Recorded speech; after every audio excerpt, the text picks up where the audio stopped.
हाफिज साहब, thank you so much for joining us. आज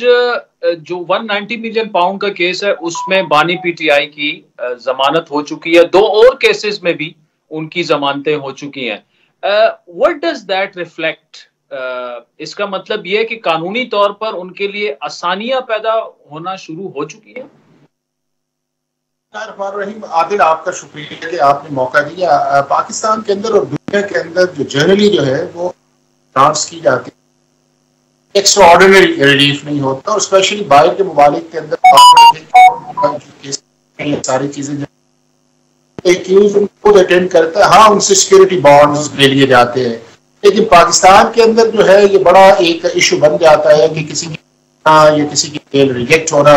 या किसी का प्री अरेस्ट बेल के ऊपर है उसको ग्रांट करना, और ये सारी की सारी चीजें जो हमारे प्रोसेस के अंदर गुजर रही होती हैं, तो हम उसको एक एक्स्ट्रा ऑर्डिनरी बार रिलीफ ले लेते हैं, और बाद हम ये कहते हैं कि शायद हमारे साथ इंसाफ नहीं हो रहा। ये चीजें टेंटेटिव असेसमेंट के ऊपर होती है, और टेंटेटिव असेसमेंट जो है वो ना बाइंडिंग होती है, और प्राइमा फशाई जो है कुछ चीजें कोर्ट देखती है कि क्या इस स्टेज के ऊपर उसकी कस्टडी है वो रिक्वायर्ड है या नहीं है, कि उसे जेल के अंदर रहना चाहिए, क्या वो उस एविडेंस को खराब तो नहीं करेगा, क्या कोई ऐसी चीज तो नहीं करेगा कि जिससे ट्रायल के अंदर डिले हो। अगर ये चीजें ना आए, और उसके बाद ये है कि प्रोसिक्यूशन जो है दूसरी साइड्स के ऊपर अगर केस भी चल रहा हो, जिस तरह इस केस के अंदर ट्रायल के अंदर चल रहा है, तो फिर कोर्ट्स इनको कंसीडर करती हैं। लेकिन चूंकि पाकिस्तान के अंदर आदल एक हॉस्टिलिटी का एनवायरमेंट है, और स्पेशली आपने देखा होगा कि हमारी सुप्रीम कोर्ट के चीफ जस्टिस के ऊपर या इस्लामाबाद हाई कोर्ट के चीफ जस्टिस के ऊपर किस तरह प्रेस कॉन्फ्रेंस की जाती है या किस तरह चीजें जो है वो की जाती है सोशल मीडिया के ऊपर। और अब आज देखें कि उसी चीफ जस्टिस जिसके मुतालिक कहा गया था कि इसे रिजाइन देना चाहिए, उसने अगर आज रिलीफ दिया, तो इसका मतलब ये है अदालत के सामने जो है वो चीजें जब आती हैं,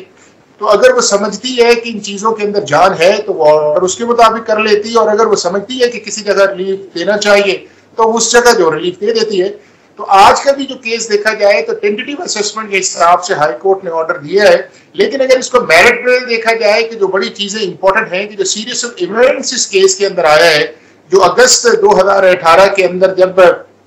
अकाउंट फ्रीजिंग ऑर्डर्स जो है वो बैरियर टाउन के हुए लंदन के अंदर, और फिर उसके बाद जो इवेंट्स हुए कि किस तरह अप्रैल 2019 के अंदर जो है ट्रस्ट बना, फिर उसके बाद ये है कि दोबारा कुछ फ्रीजिंग अकाउंट्स हुए, फिर गवर्नमेंट ऑफ पाकिस्तान की नेगोशिएशन थी, और फिर जो मोस्ट इंपॉर्टेंट ये है कि जो एसेट रिकवरी यूनिट था जिसने नवंबर 2019 के अंदर ऑलरेडी जो थी वो एक सीक्रेट डीड जो थी वो साइन कर ली थी, लेकिन कैबिनेट के सामने डीड जो थी वो 2 दिसंबर 2019 के अंदर लाई गई। और उससे पहले आपने देखा कि 460 बिलियन की जो सुप्रीम कोर्ट के अंदर एक सिविल लाइबिलिटी की अरेंजमेंट्स भी किया गया, जो सुप्रीम कोर्ट के कहने के ऊपर ये सुप्रीम कोर्ट उसके अंदर इन्वॉल्व थी, मलेशिया डेवलपमेंट अथॉरिटी की या बैरियर टाउन की। तो अगर इस सारे कॉन्टेक्स्ट के अंदर देखा जाए तो केस तो स्ट्रॉन्ग है, फैक्चुअली भी स्ट्रॉन्ग है, और लीगली भी है, बगैर किसी रूट ऑफ बिजनेस के जो है वो रिजॉल्व करे। अभी इस केस के अंदर भी आप देखें कि एसेट रिकवरी